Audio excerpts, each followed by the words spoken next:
Hi, Tom.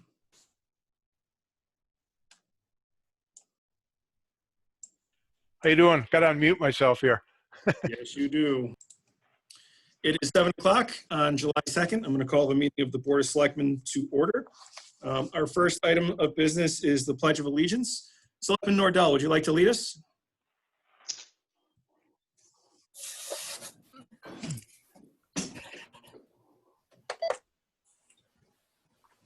I pledge allegiance to the flag of the United States of America and to the republic for which it stands, one nation, under God, indivisible, with liberty and justice for all. Thank you, sir. 4 of the 5 selectmen are present. Selectman Baker is out of town and doesn't have access to the internet at the moment, so he is meeting. So we'll move on to agenda approval. I do have 2 things that I'd like to add under new business. One of them would be new business 10E, discussion of a pending legal matter. And the next one would be agenda item 10F, discussion of a potential contract matter. Those would be taken up in the event that the executive session that we're going to have later tonight warrants further action. So could I have a motion to add agenda item 10E and 10F? Make a motion to add item number 10E, legal matter.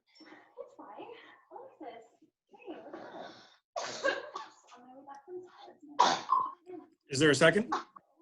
Sarah Muska, Selectmen, I'll second. Any discussion? Seeing none, I'll call the roll.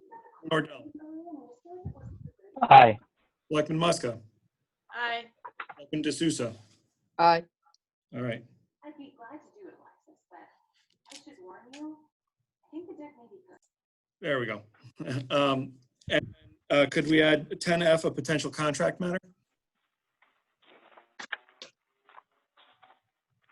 Selectman Nordell will move that we add 10F. Is there a second? Sarah Second. Muska, Selectmen, I'll second. Moved by Charlie, seconded by Sarah. Any discussion? None. I'll call the roll. Selectman Nordell. Aye. Selectman Muska. Aye. Selectman D'Souza. Aye. All right. Thank you, Not folks. the microphone. I do like. Helen, you're unmuted, just so you're aware. Whoops, okay. So we do not have meeting minutes to approve tonight.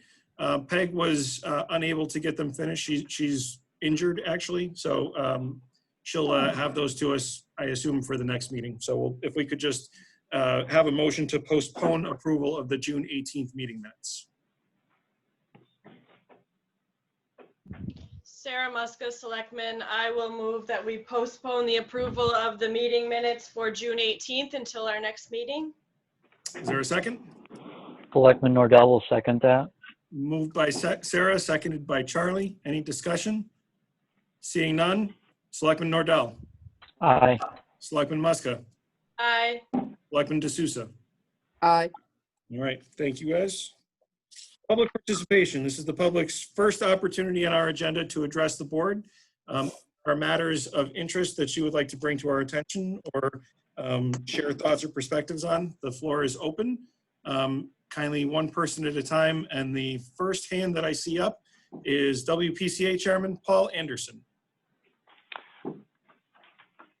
Am I unmuted Yes, sir. or mute? Okay. Okay, it's Paul Anderson, 89 Main Street, Broadbrook. I have mentioned this, what I'm going to say before, but I feel I have to mention it again. I have major concerns over any direction we take trying to solve the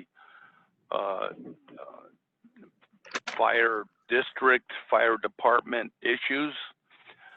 And I'm going to say again that the only method I see in my mind to resolve this in a fashion that will actually do something workable is to create contracts with the fire departments to provide services they become negotiated so that their funding does not actually get addressed during the budget process and possibly get cut, because to me, it's an essential service. If we don't have it, we all stand a chance of being in serious, serious trouble. Thank you. Thank you, Paula. Are there any other members of the public who would like to address the board? There will be a second opportunity later in the meeting. So if there's no one else, we'll move on to the next item. Communications. So there are two here. One is a proclamation that was issued by my office in commemoration of Pride Month, which is the month of June. That's in your packet. And the other thing that I included was Interim Fire Marshal Rich Austin's monthly report. I think the reason I included this is because I think, again, it really shows what the board has been asking for in terms of reporting and accountability. Rich has been doing a great job. He's recording what he's doing. He's recording when he's doing it. You know, all of the things that we have been asking for, not just since this board got seated, but for several years prior to that.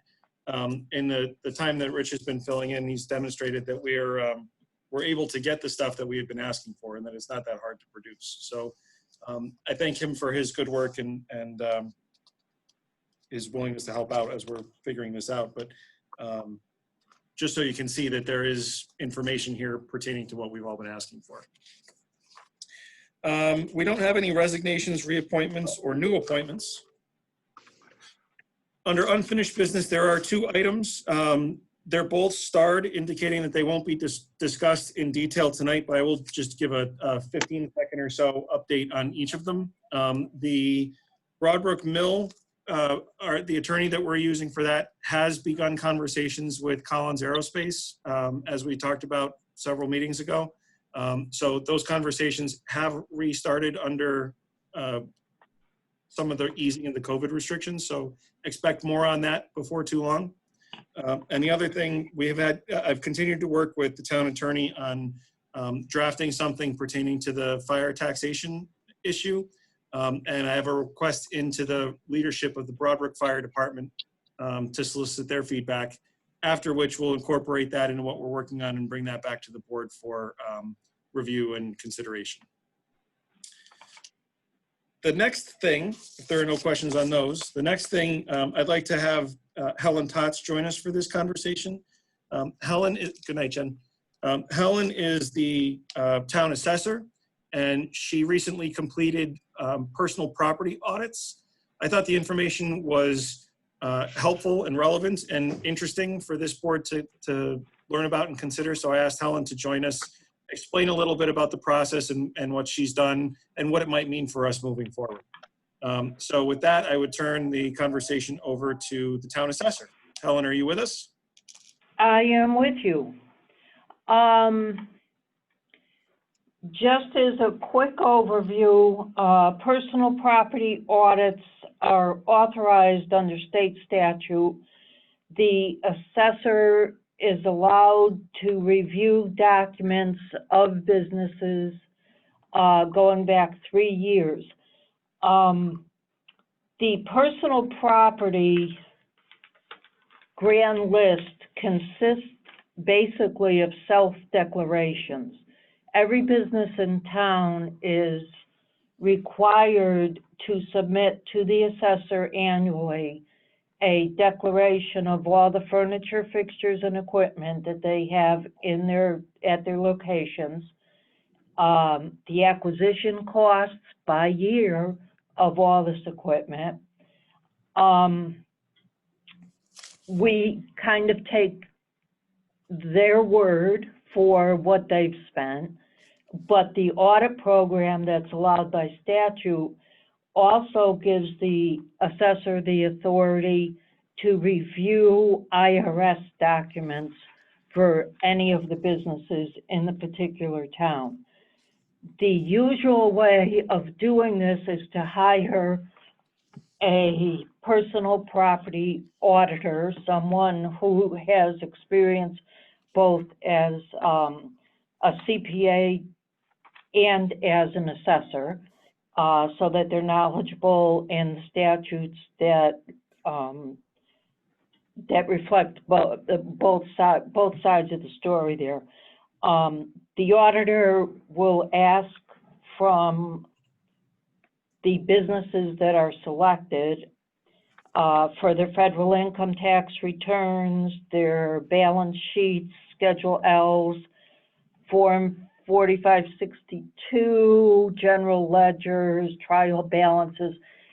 Technically, everything that is submitted to the IRS on an annual basis should balance and match what's being reported to the assessor on an annual basis.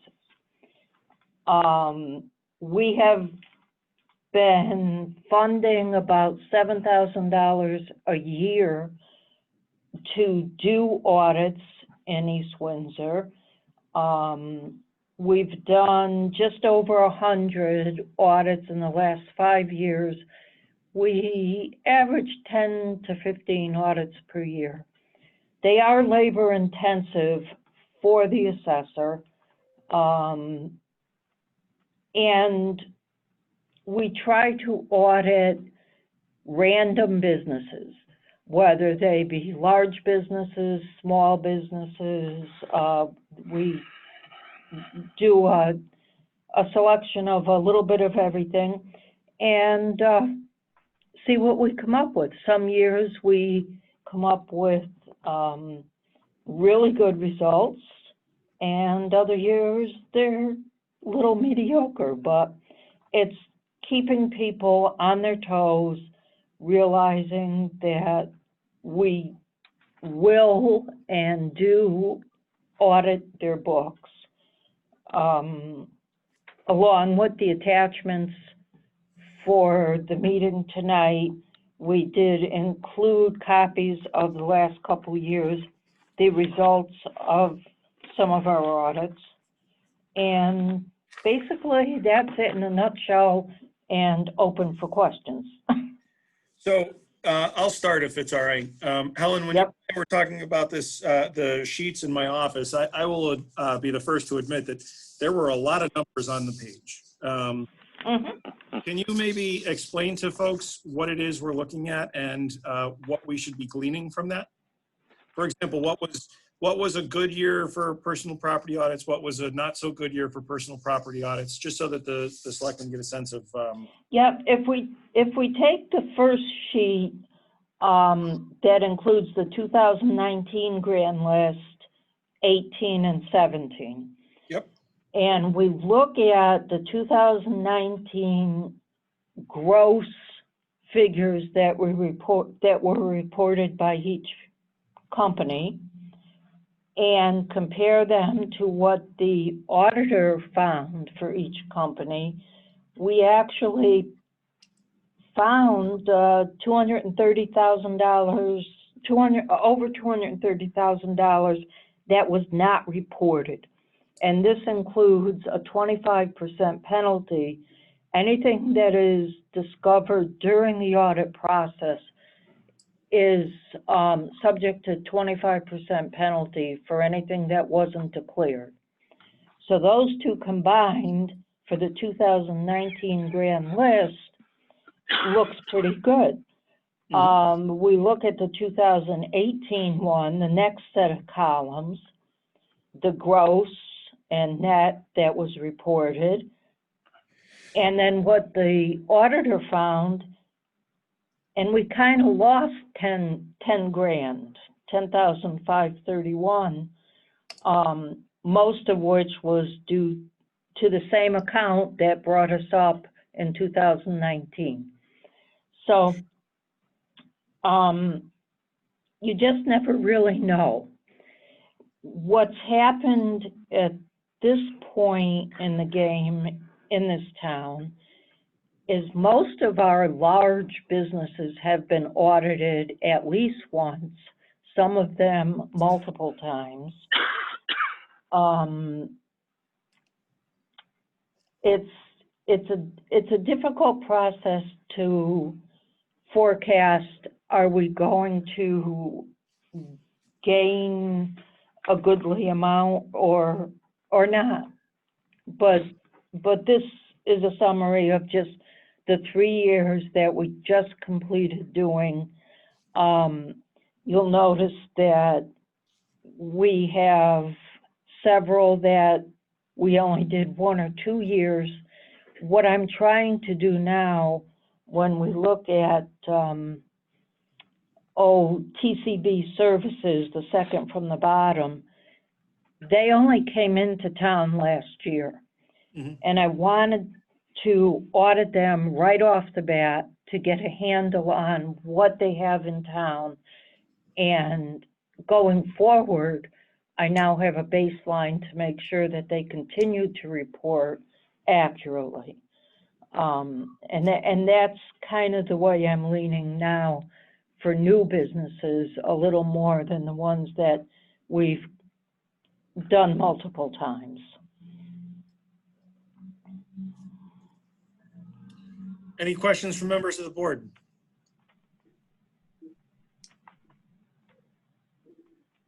Charlie? Helen, in the case of private property, say somehow, say someone adds onto their home, but they don't pull building permit, they're set back in the woods, they think they can get away with it or something like that. But what happens in those cases? Basically on real estate, we first of all go by permits that are taken out. We also, when we are out doing inspections for either personal property businesses or other inspections on permits that have been taken out, drive-bys just within the neighborhoods, if we see something, it's kind of like if you see something, say something. We get a lot of reports from neighbors that someone's putting a garage or putting an addition or whatever. We will pick them up. We will go out there, we will measure and list, and we will add it to the grand list. So we use several methods, primarily permits, but we also do field checks on other permits that bring to light neighbors and just driving around town. Thank you. Other questions from members of the board? I just want to throw out there that the gentleman who's been doing the audits for us for the last few years has offered to do presentations to the board once things are more open. If the board of selectmen is interested in expanding the program or getting more detailed information on exactly what we do, how we do it, the time frame, and that sort of thing. I think that would be a worthwhile idea to do, and maybe something we could do jointly with the Board of Finance.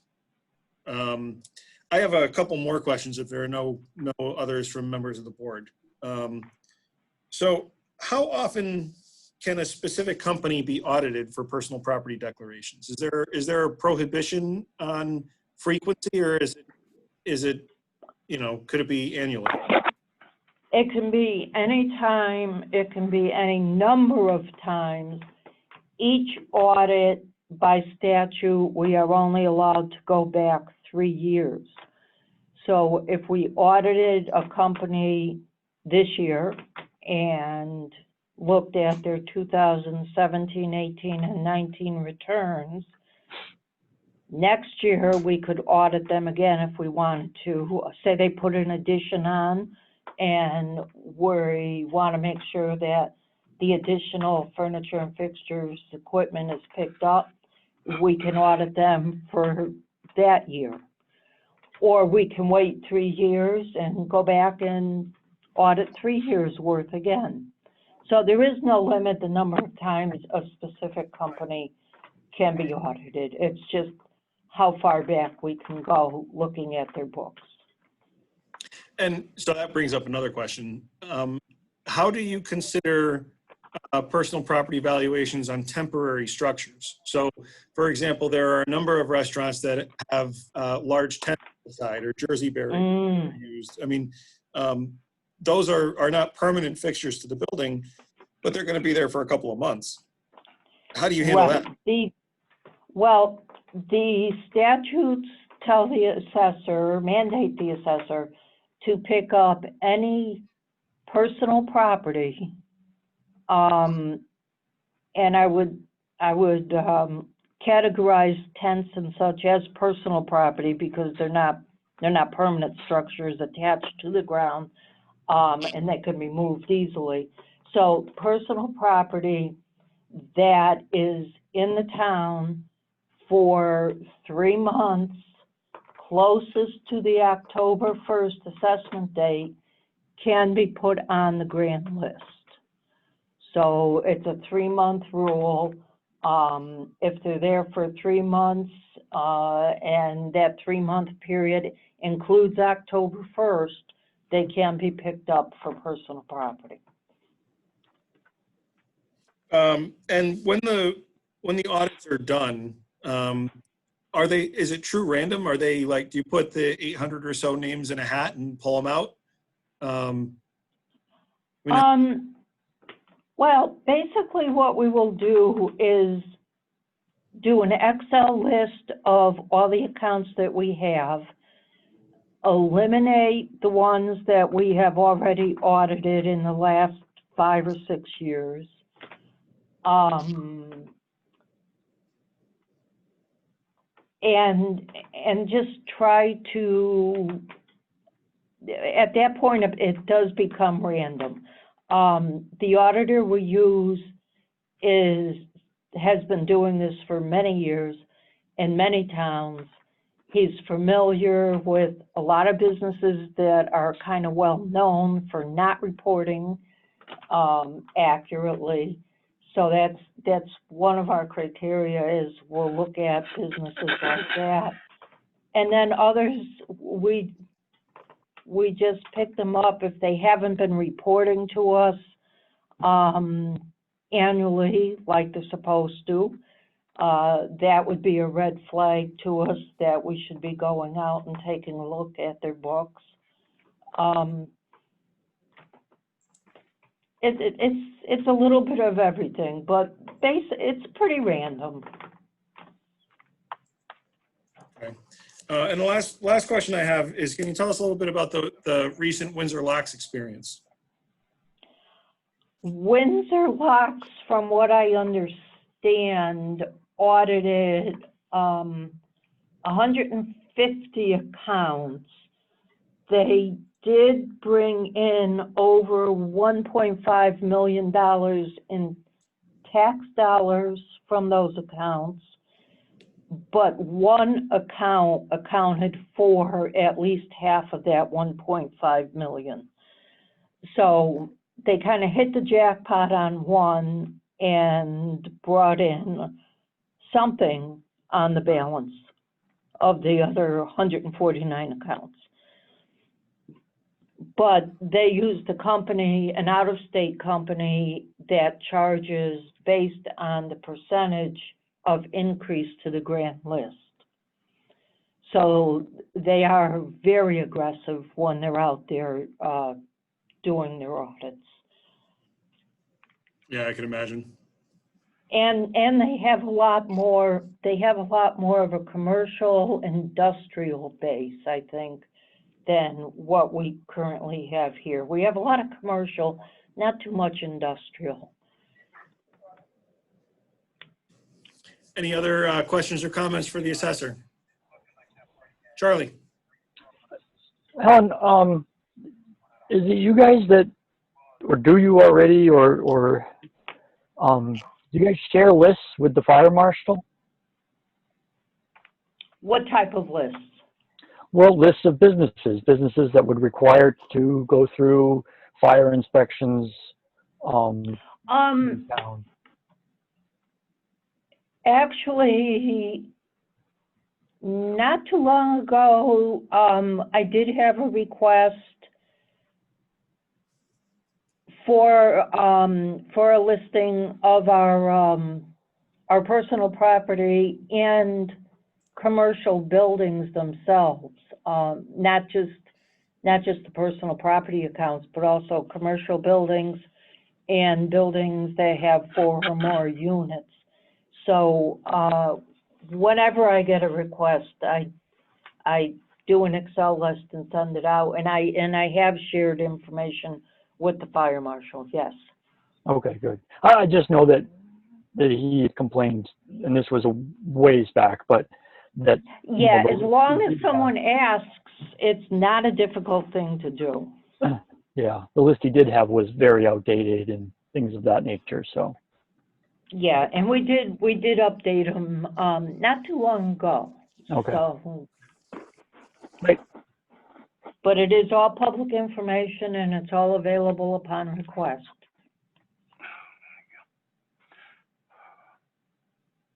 Any other questions or comments for Helen?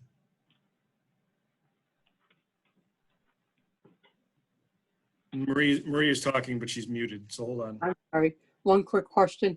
I noticed on the paperwork that there's a penalty that's listed there. Is that a penalty in a fine, or is that just a penalty of stuff that you found? It's, in regards to audits, it's 25% penalty on the assessed value of anything that we find that wasn't declared. Okay. On our regular personal property, anyone who does not file, and we do have a number of businesses that just year after year refuse to give us any information, they are subject to a 25% penalty of their total assessed value. All right, and what happens if somebody continually falls under that category year after year after year? Well, actually, the assessor is mandated to use the best information available to estimate an assessed value.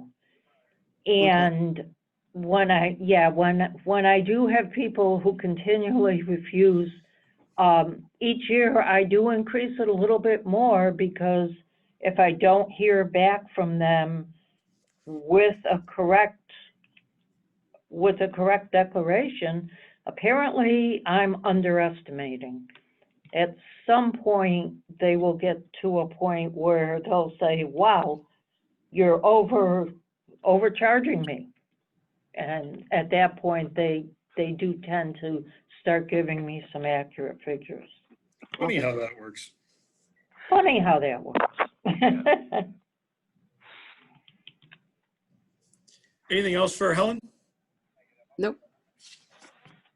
So Helen, one last question. Given your, and actually I'm not sure that the people on the call necessarily are familiar with your extensive background, but Helen has spent her career as an assessor in municipalities all over Connecticut, including actually teaching assessing at the University of Connecticut. So we're very lucky.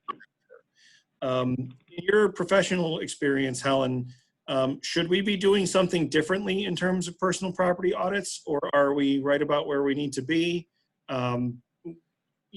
Give us some guidance on that. Right now, I think we're pretty much where we need to be. We'll continue to do at least the 10 to 12 audits.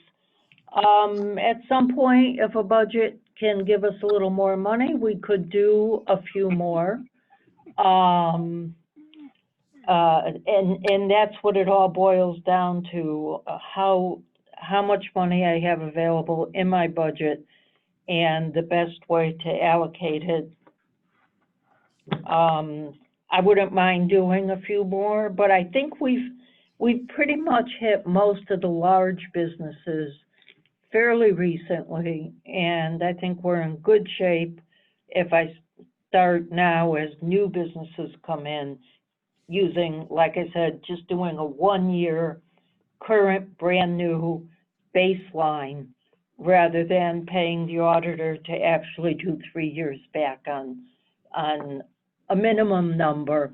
We could start doing more for 1 year. So we'll see how that works out. All right. Well, I don't have anything else unless anybody else does. Helen, I think you're free to go. Thank you so much for Thank taking you. the around. We appreciate it. Yeah, and anybody after you review all our attachments that has any questions, feel free to reach out. I'm here every day, just about. Thank you and have a good night and a good 4th of July. Have a great weekend. Bye-bye now. Bye. Okay. Our next agenda item will include Dan Lacey, who's a representative of the Silverman Group. The Silverman Group is a company, well, I'm going to introduce Dan and let him explain what his project is and where it's going to be. But it's another opportunity where we can see meaningful development here in East Windsor. So Dan, the floor is yours. Great. Thank you all for having me and putting us on the agenda in relatively short fashion. We got, well, first I'll back up and give you background on the company. I head up development and construction for the Silverman Group, which is a private equity and real estate development firm based out of Basking Ridge, New Jersey. We're privately held, own and operate, and are vertically integrated in 18 different states and own approximately 20 million square feet of commercial property and about 3,000 apartments with another 1,000 in various stages of development. The closest one actually to your neck of the woods is we're currently redeveloping the Hartford campus up in Simsbury into a mixed-use project after they relocated downtown Hartford. So quickly, and then I'll open the floor for questions. We actually purchased the Sardilli property on 12 South Main Street, which you may be familiar with. It was approved last year, actually in 2018, for a refrigerated owner-occupied building. Subsequently, their business model changed. We picked up the land and very recently rezoned it, did a modification to the site plan to a spec development, which has 2 sister buildings of approximately 123,000 square feet. They're designed on a shell spec basis. We do not have a tenant in hand, but we're committed to the project. I released CDs, and our intent is to break ground in August and attract kind of the last mile industrial logistics companies and hopefully bring great tenants to the town. So do members of the board have any questions? I sent around documents yesterday, kind of explaining the footprint of what they're doing. A quarter of a million. You should have received renderings of the 2 sister buildings. There's a shared truck court in the middle. Again, it was amendment of what was previously approved. We did not change any buffering for the residents that are adjacent to it. We kept the same curb cuts for DOT and OSTA purposes. So we stayed within the confines of what was previously approved and are, excited to go with the state-of-the-art industrial development. I'm going to just pull it up, Dan, and share with folks who may be watching. Bear with me a second. Okay. First, Selectmen, while you do that, just to let everyone know, we don't have, a tenant in hand. So the project is designed such that it can be subdivided into various units. So we have the flexibility to accommodate, various businesses that want to relocate. The site has great proximity, obviously off of Route 5 and access to 91. So the CBRE, as you see on the screen, is our exclusive broker. And we're excited to get this going. And this, a project like this size and this location fit in particularly well with the town's plan of conservation and development. Development opportunities along the Route 5 corridor have been long since identified as ripe for distribution centers and the like. This fits in specifically well with what the town has identified as our priorities for economic development. And in terms of jobs, I did share that a project of this magnitude, will generate, plus or minus 150 temporary construction jobs, and then anywhere from 75 to 125 permanent jobs per building.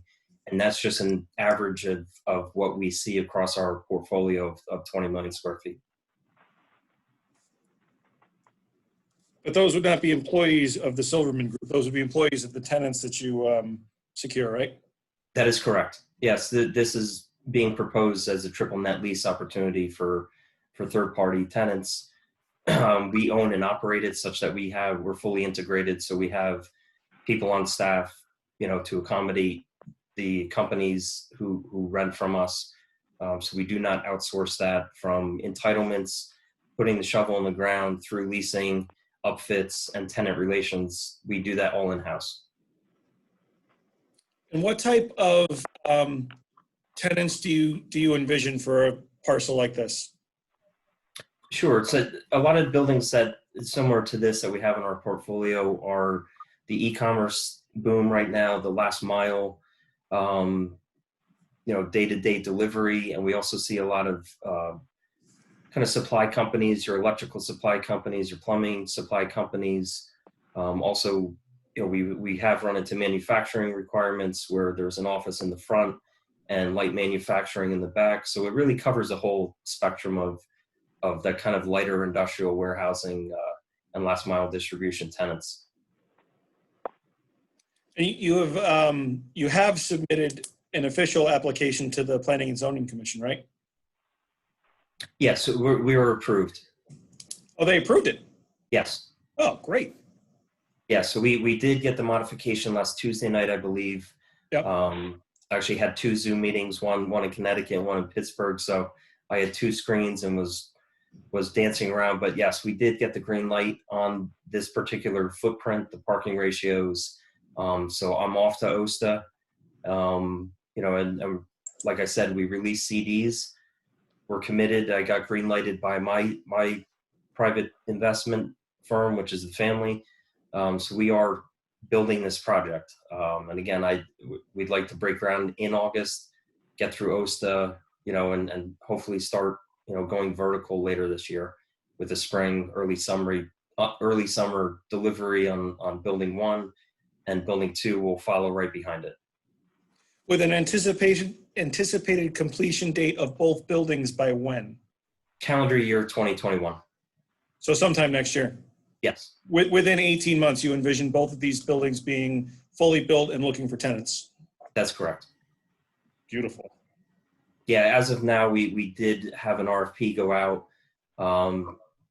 household publicly traded company for half of the first building, with an early to late spring delivery. So there is current activity, even though, we're less than 2 weeks into approvals.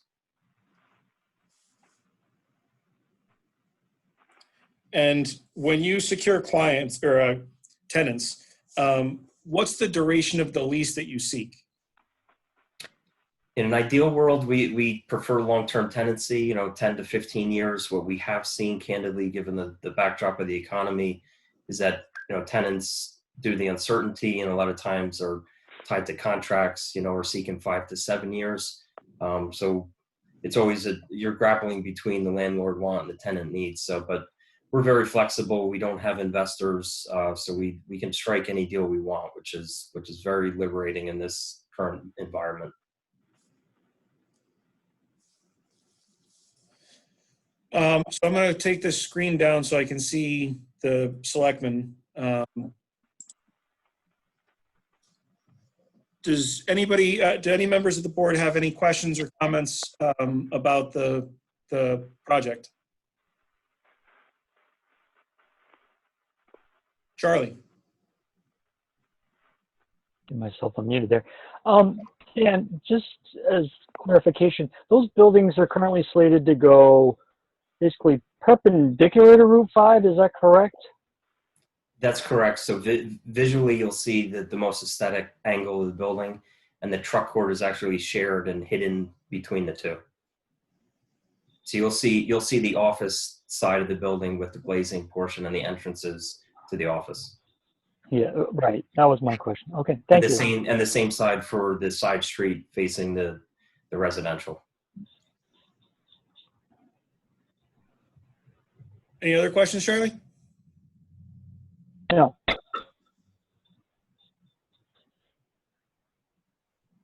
I'm sorry, did you say yes or no? no. Oh, okay, I broke up. Anybody else? Selectman D'Souza? No, I'm just thankful that somebody's taken the opportunity to come forward and take over that partial that was approved and was able to do something along that corridor for us. So I think it's a great idea.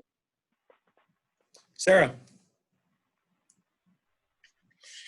Sarah Muska, Selectman. I just like to echo Deputy First Selectman D'Souza's comments. I think this is a great thing for our town and a great opportunity, bringing new jobs. But I am concerned about the traffic, and I hope that, I don't know what we're going to be doing about that going forward with, all these additional cars when we're already, strapped at rush hour, backed up. So that's just my concern, is the traffic, but I do think that this is a great opportunity. Yeah, I can address the traffic if you want for 2 minutes. Sure. Great. So the prior project was owner occupied and had obviously produce deliveries on multiple turns. This project and the numbers it generates and the traffic report is there. Obviously we stuck with the same local team to pick up where Sardilli left off. Our traffic counts are actually going to be less than what was proposed in the previous application.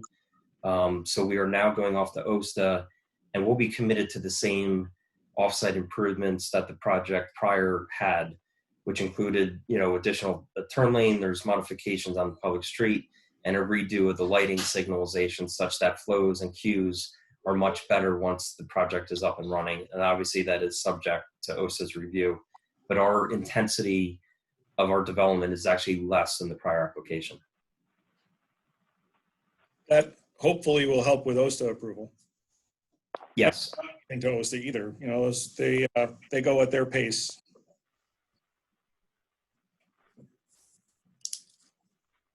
Any other questions or comments for Dan? So Dan, you and I can certainly touch base again next week and talk about next steps. Sure. Okay, great. Thank you so much for taking the time to join us. This is, it's exciting to see. And I think I also owe you a couple of other potential locations in town for future projects too. Absolutely.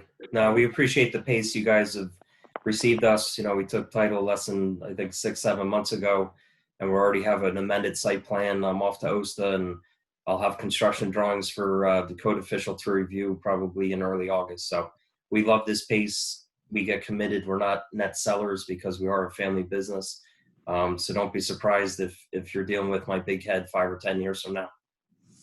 That'd be great. And if there's anything we can do to make sure that we're maintaining that pace, we're trying to be as welcoming to new businesses as we can be. Absolutely. I appreciate you gave me your cell number, so yep. I know how to hunt you down. Yes, you do. Anytime. All right. Have a great 4th, everyone. Thanks, Dan. All right. Take care. Thank you.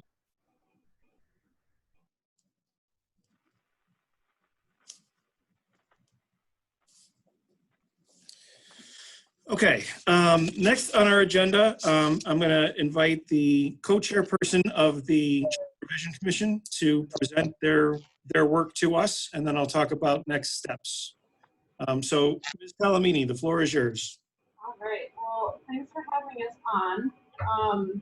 I think there's a couple of members from the group on here, but Tanya was not able to attend tonight. So, just to give a brief overview of everything, the Board of Selectmen gave the go-ahead for the charter revision to be created and set the charge back December 19th, 2019.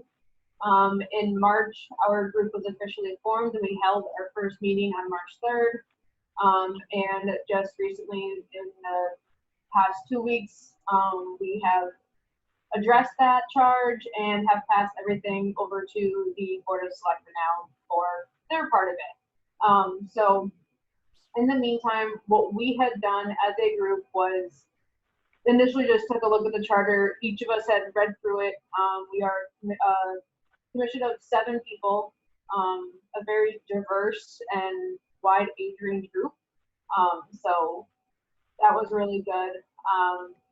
We all went through the charter, made any notes or comments, brought that to our second meeting. And then we also held our first public hearing to get input from the public on things that they would like to see changed, revised in the charter. We took down all those notes, tried to address as many of those comments as we could. And the primary focus was Chapter 8, which was the budgeting process. So with all of that, we kind of focused on the easy stuff first and made any little grammatical changes, spelling errors, things like that.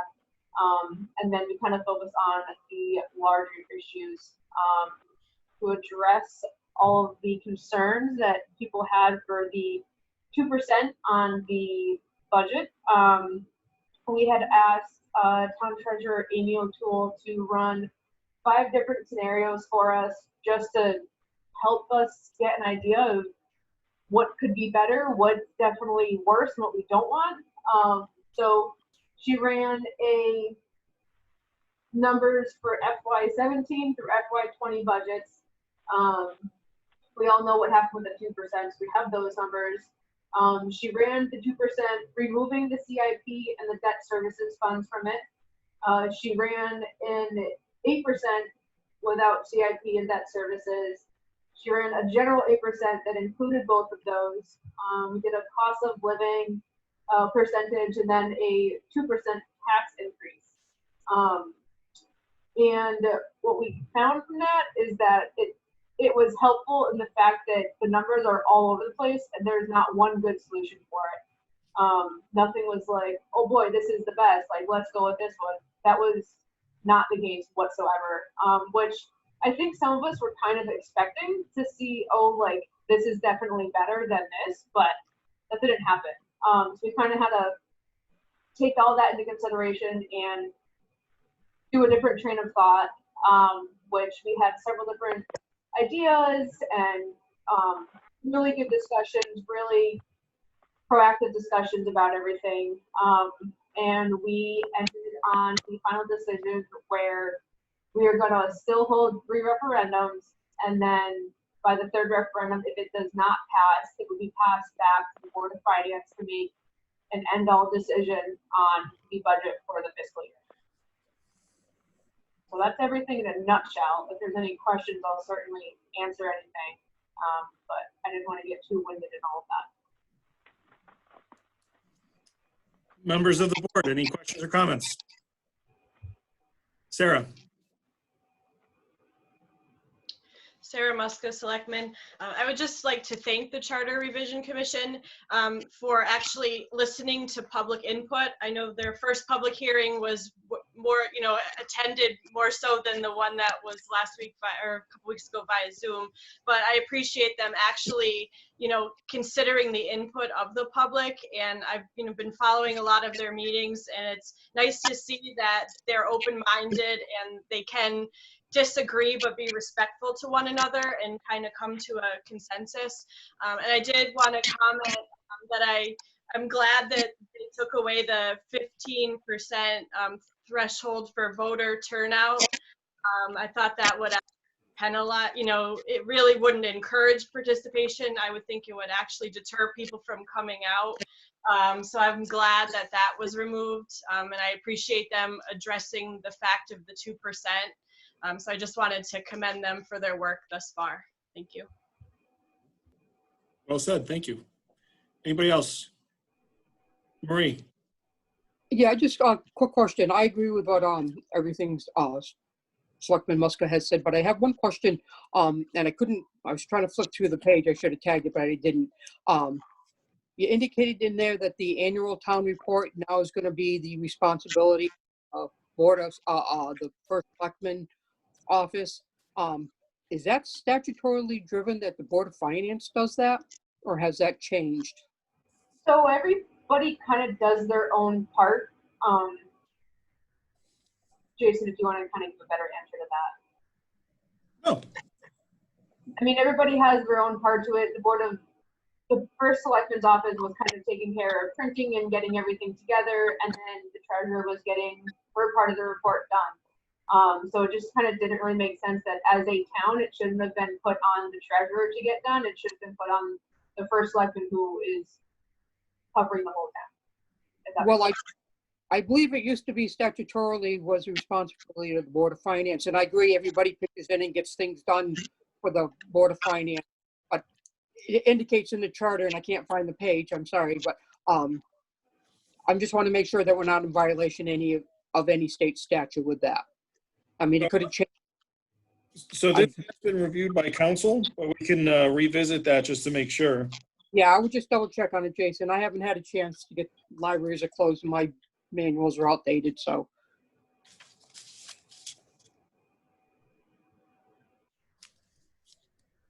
Annual audit.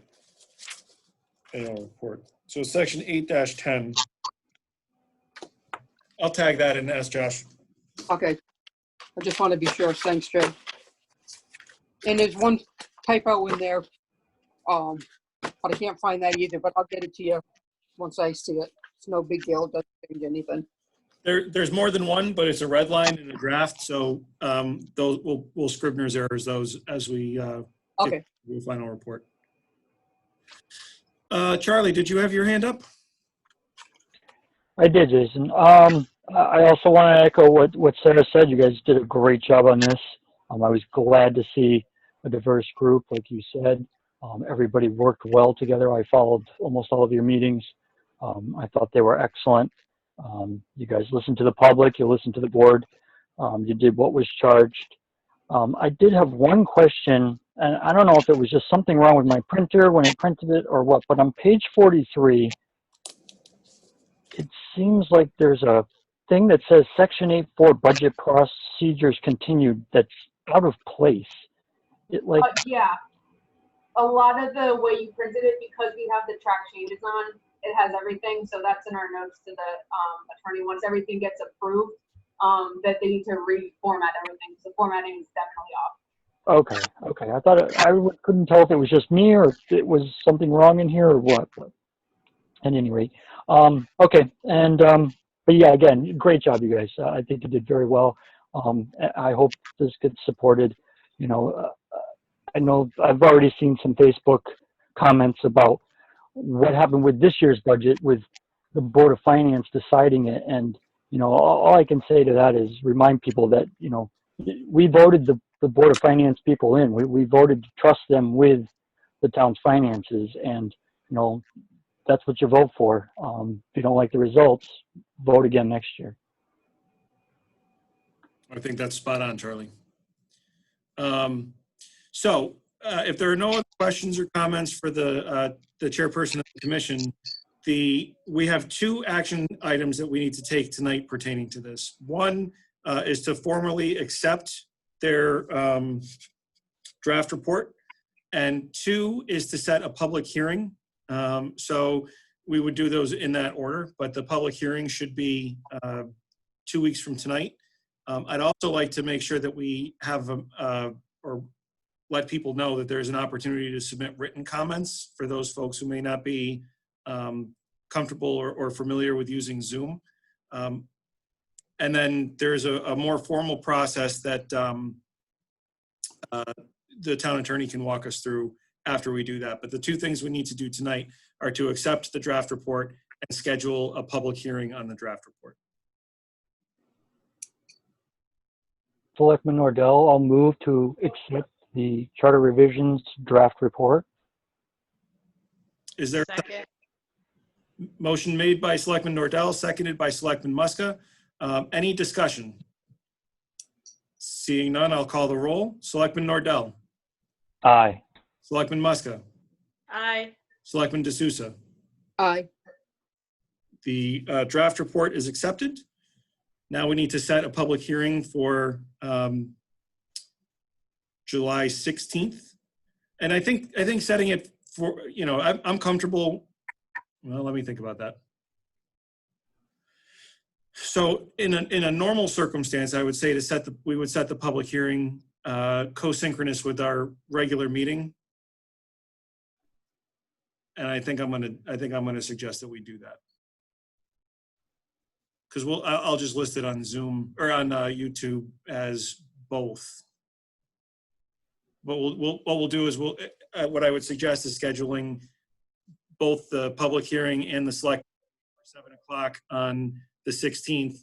We'll convene the selectmen's meeting, recess it, convene the public hearing, conduct it, adjourn it, and reconvene the selectmen's meeting. So I think I'm all right with 7 o'clock. Selectman Nordell will move to set a public hearing for the charter revision for July 16th, 7 p.m. Sarah Muska, Selectmen, I'll second.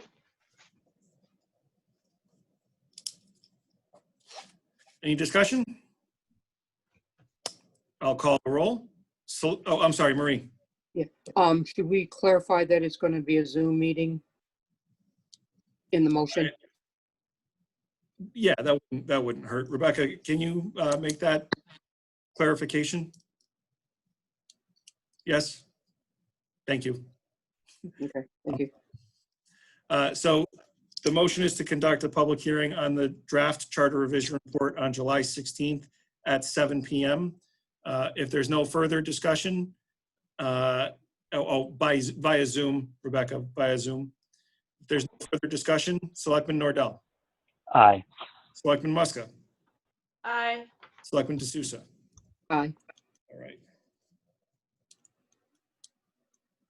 I'll make sure we get that noticed.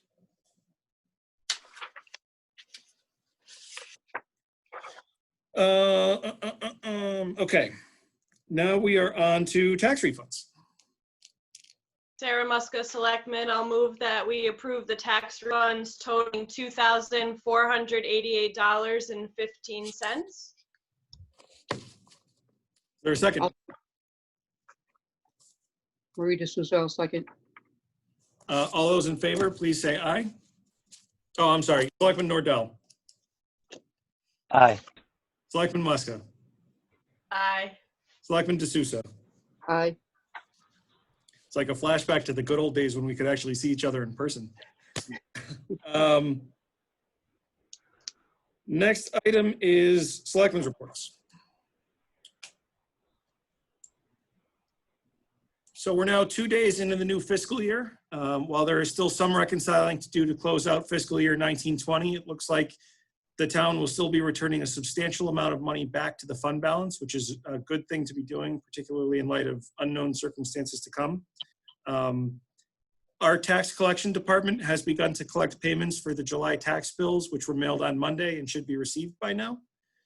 People who want to pay in person can do so, or they can use the drop box outside of Town Hall, or they can pay online.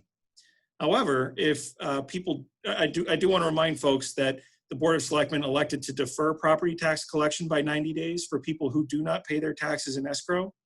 This is a small gesture put forth by the town to help people navigate the COVID-19 economy, but it isn't compulsory. You can still pay your taxes on time if you want to.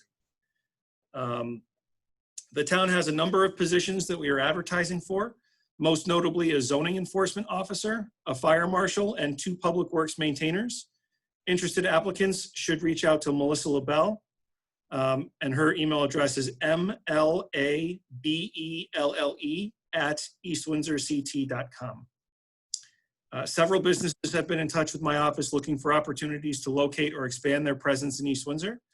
We'll be reviewing our economic development incentive program and working to negotiate with interested parties to grow our tax base. From an economic development standpoint, we've also had our second profile in 3 weeks in the Hartford Business Journal. We're also in the final draft stages of a template draft agreement, a development agreement rather, and a template fixed assessment agreement, both of which will streamline our process for welcoming businesses into the community once they're finalized.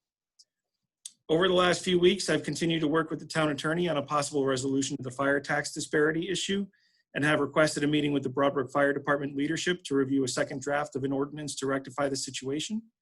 Once that conversation has happened and their thoughts have been incorporated into the draft, a new version will be presented to the Board of Selectmen for their consideration. In partnership with Priority Urgent Care, we've been offering COVID-19 testing to residents in town at no charge for more than a month. The test is a nasal swab and takes a matter of seconds to administer. Yesterday, we began offering antibody testing for anyone who wants to determine whether they have antibodies for COVID-19. This is just a simple blood test. I had both tests done yesterday in less than 5 minutes. Testing for both tests will be offered again next Wednesday, July 8th from 10 to 3 at East Windsor High School. And you can pre-register by calling 860-454-0678. And lastly, in a welcome to return to normalcy, I had the pleasure to meet with our local Boy Scout troop last week. These young men wanted to learn more about how town government works and had some really well-considered questions about the solar project that's coming to town. It was really fun to be able to interact with people in a group setting for the first time in months. We did meet outside at Scout Hall while social distancing and wearing masks. I hope everyone has a healthy, happy, and restful Independence Day holiday. And that's all I have. Marie. No, I'm also, Jay, all my meetings that I signed to have been canceled over the last 2 weeks. So I really don't have anything to report at this time. Okie doke. Charlie. I also have nothing to report. I was on vacation last week, enjoying the sun, upstate New York, and nothing has happened this week, so I have nothing to report either. I hope everyone has a great and happy 4th of July. Can I just say, I think everybody really deserves a little bit of a pause. It seems like the world has kind of slowed down for a minute, and I think everybody could use the break. So I'm glad that not too many people have too much going on. That's actually really welcome to hear. Sarah. June 24th, the Board of Education met on Zoom. The CABE, Central Advisory Board of Education Student Leadership Award recipients were announced by high school principal Allison Anderson. This year's winners were Jared Witzke and Bushra Khan, and they were recognized and congratulated by the board. There was a lengthy discussion as to the hypothetical measures that would need to take place for students returning to school in the fall. On Thursday, June 25th, Governor Ned Lamont and the Commissioner of Education, Miguel Cardoza, released Adapt, Advance, Achieve, Connecticut's plan to learn and grow together. This comprehensive plan will serve as a roadmap for districts as they plan to reopen for the 2020-2021 school year. I will keep you up to date as the board continues to deliberate the precautions that they will implement for our district. Heather Spencer was unanimously voted in by the board to fill the Republican vacancy following the resignation of Kathy Bilodeau. Congratulations to Heather on her new position. I know that she will be a great addition to the board. It was announced that the new student resource officer for the upcoming school year will be Officer Nicole Devlin. Donald Casella, East Windsor's Behavior Intervention Specialist and Safe School Climate Coordinator, walked the board through the meaning of implicit bias, and they watched a TED Talk titled, "We All Have Implicit Biases, so what do we do about it?" with Dershaw Hockett, and the board will continue to discuss and learn how our students are affected by bias with sexual identity, race, gender, and socioeconomically. On Saturday, June 27th, I attended the Community and Cops Picnic held at the Broadbrook Opera House. It was a great event to facilitate communication between our police department and our residents, focused on breaking down the barriers that often exist between police officers and the community. Despite the rain, it was encouraging to see so many families with children come out to interact with the officers. I personally was happy to see Milo and see how he has matured since I last saw him last year and get updated on the progress of our K-9 program. I commend our police department for doing events such as this, which earns the trust and respect of our community. Saturday is Independence Day. I hope that you will all take a moment out of your day to reflect and thank those who fought so hard for our freedom. Because of them, we are the land of the free and the home of the brave. Be safe, be smart, and have a great holiday weekend. Thank you. All right. Thank you, Sarah. This is our second public participation opportunity. Are there any members of the public who would like to address the board? Mr. Anderson. Paul?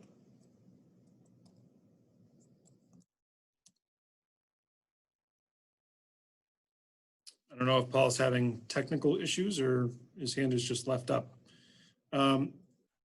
Is there anyone else who would like to address the board?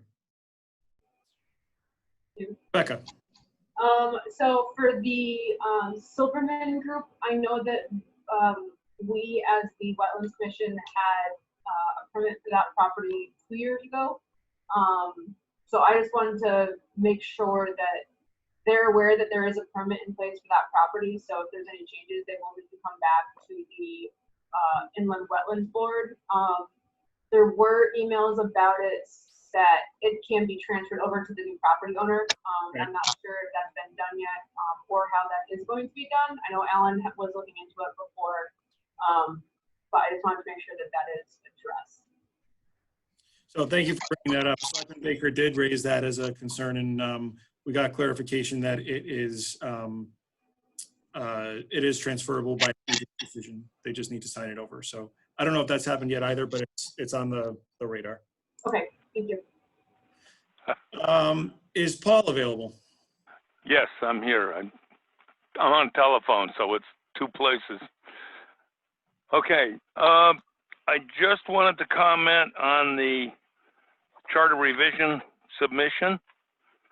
I think an outstanding job was done. It's the most progress I've seen in a lot of years, and I will definitely be supporting this even before your hearing anywhere I can, because I think there are some concerns over this, but I think they're misfounded. This is the best solution we could have come up with today. That's my comment. Thank you, Paul. Any other questions or comments from members of the public? Okay, we will have an executive session. So I ask for a motion from the board to go into executive session. Sarah Muska, Selectmen, I'll move that we go into executive session. Is there a second? Marie D'Souza will second it. All in favor of going into executive session? Selectman Nordell, Aye. Selectman Muska, Aye. Selectman D'Souza. Aye. We will be going into executive session. Rebecca Damical, I don't need you to stick around. I'll shoot you an email if there are motions, who the maker is, and actually you'd be able to look at the YouTube tape once I post it. Okay, thanks very much. Bye, Tom.